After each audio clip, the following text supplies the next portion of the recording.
Za nami ważny etap remontu gmachu teatralnego przy Sienkiewicza 32. Został zakończony stan surowy otwarty. Największe części powierzchni zabudowy stanowią historyczny budynek A i B oraz w całości nowy budynek C, obejmujący oficyny północną i wschodnią, z podpiwniczeniem dziedzińca o łącznej kubaturze około 9500 m3. Dwie kondygnacje podziemne są szczelnego betonu, który był specjalną domieszką, żeby zachować izolację, gdyż tam był duży napływ wody. Na budynek C wyszło ponad 250 ton stali, ponad 2000 m3 betonu. On jest z konstrukcji żelbetowej monolitycznej. Budynek C jest przeznaczony pod warsztaty, będzie też umiejscowiona tam mała scena. Budowlańcy napotkali przy pracy pewne trudności. Najtrudniejszym zadaniem na budynku C było wykonanie właśnie tej kondynacji, dwóch kondynacji tak jakby podziemnych. Zmagaliśmy się z utrudnieniami w postaci wody. Mało tego, prace były rozpoczęte w takim okresie mało przychylnym, wiosennym, gdzie są duże roztopy.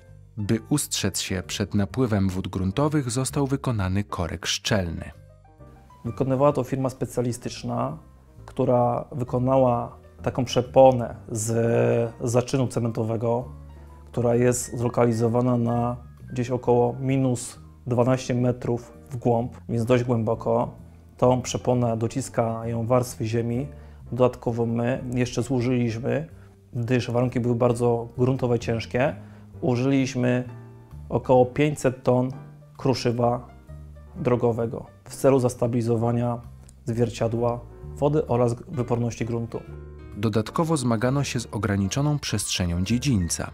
Nie można było zastosować na przykład zwyczajowo używanych pomp do betonu. Sprzęt tak jak pompy do betonu, które są używane przy większych partiach betonowania, nie mogliśmy zastosować. One na początku się pojawiły tam w kondensacjach podziemnych, ale później wyżej niestety większość tych prac, jak ściany, jak niektóre stropy, które się łączą z budynkiem A, musieliśmy betonować dźwigiem, co wymagało dłuższego czasu. W kamienicy zabytkowej odkryto inny niż się spodziewano pierwotny układ konstrukcyjny stropów. Wygląda na to, że XIX-wieczny projekt uległ modyfikacji na wczesnym etapie realizacji. W jednej z części budynku, przy wejściu bramowym, znaleziono klatkę schodową prowadzącą do pomieszczeń, które od wielu lat były zasypane, dlatego mało wiadomo o ich przeznaczeniu. Stan zastany był zgoła trochę inny niż zakładał projekt, ale to dobrze, dlatego że odkrycie tego wszystkiego spowodowało to, że powstał nowy projekt, który gwarantuje to, iż konstrukcja, nazwijmy tego budynku, została odciążona poprzez ściany żelbetowe, na których zostały wsparte wszystkie stropy. W budynkach prowadzone są również prace instalacyjne.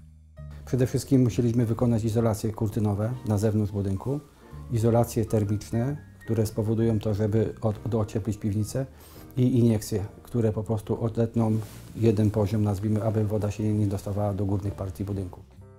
Gmach teatralny będzie bardzo dobrze wyposażony również pod względem instalacyjnym.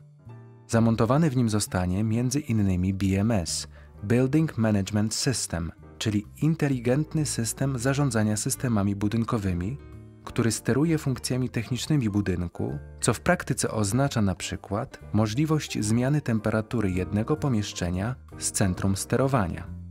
Budowa wkracza w etap instalacyjno-wykończeniowy. Na elewacji kamienicy zabytkowej trwają już prace przygotowawcze.